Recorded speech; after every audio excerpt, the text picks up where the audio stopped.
PHE के तमाम daily wagers 10 नवंबर को एक बड़ा आंदोलन फिर से करने जा रहे हैं। ऐसे में रवि हंस का ये कहना है कि अगर 10 नवंबर के दिन 5000 तक की संख्या डेली वेजरों की नहीं हुई तो वो इस लड़ाई को नहीं लड़ेंगे। आइए देखते हैं सेवाराम की एक खास रिपोर्ट। कल असेंबली सेशन देखकर हमें ये विश्वास हो गया कि उमर सरकार की नीति पिछले 11 साल पहले 2014 में भी यही नीति थी। इसी तरीके से डेली वेजर के साथ 2014 में भी उमर सरकार ने कमेटी बना करके अंत में धोखा किया था और वही रिपीट जो है वो कल असेंबली के अंदर हमें देखने को मिला।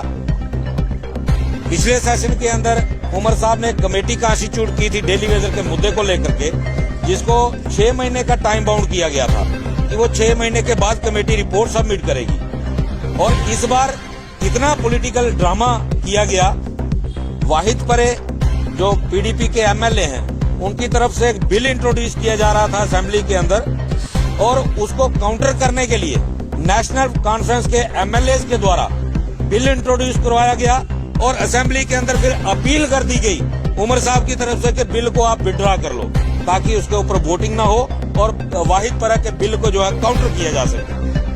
अब मैं उमर साहब से एक सवाल पूछना चाहता हूं कि आखिर चीफ मिनिस्टर की कोई वैल्यू है या नहीं है? आपका प्रोटोकॉल चीफ सेक्रेटरी से बड़ा है या चीफ सेक्रेटरी का प्रोटोकॉल आपसे बड़ा है? आप असेंबली के अंदर बयान दे रहे हो कि चीफ सेक्रेटरी साहब की क़यादत में कमेटी बनी है, लेकिन आप ये भूल रहे हो आपने उस कमेटी को मात्र 6 महीने का टाइम दिया था और टाइम 7.5 महीने हो चुके हैं। आपका अंडर रूल ये बनता था, आप उस कमेटी को तलब करते और पूछते कि आपने टाइम बाउंड मैनर में क्या कार्रवाई जो है वो डेली वेजर के हक में की है। लेकिन अफसोस इस बात का हुआ कि उमर साहब ने तो राजनीति की, लेकिन जो हमारे विपक्ष के एमएलए थे, एक भी एमएलए ने ये सवाल नहीं पूछा कि आफ्टर ऑल कमेटी ने 6 महीने में क्या काम किया। जो कमेटी को 6 महीने का समय उमर सरकार ने दिया था, लेकिन ये जो विपक्ष के विधायक थे ये मुंह में दही जमा के बैठे रहे।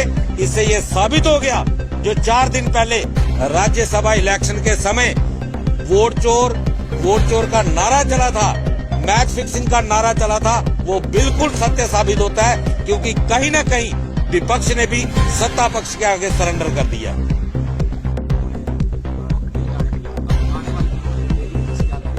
पहली बात तो ये जो कमेटी अपने टाइम बाउंड मैनर में जवाब नहीं दे पाई, वो कल उमर सरकार को जवाब देगी। मुझे नहीं लगता कि चीफ सेक्रेटरी कोई कमेटी की रिपोर्ट जो है वो उमर साहब को देने वाले हैं। अगर उमर साहब की कंट्रोल कमेटी के ऊपर होता, चीफ सेक्रेटरी के ऊपर होता, तो वो रिपोर्ट बन चुकी होती। इसका ये साफ दर्शाता है। और दूसरी बात ये है, इस सरकार के ऊपर क्या क्रेडिबिलिटी है सरकार की? इस सरकार के दो एमपी खुद सवाल उठा रहे हैं कि इस सरकार ने पिछले 1 साल में जनता के लिए कोई काम नहीं किया और एक एमएलए खुद असेंबली के अंदर सवाल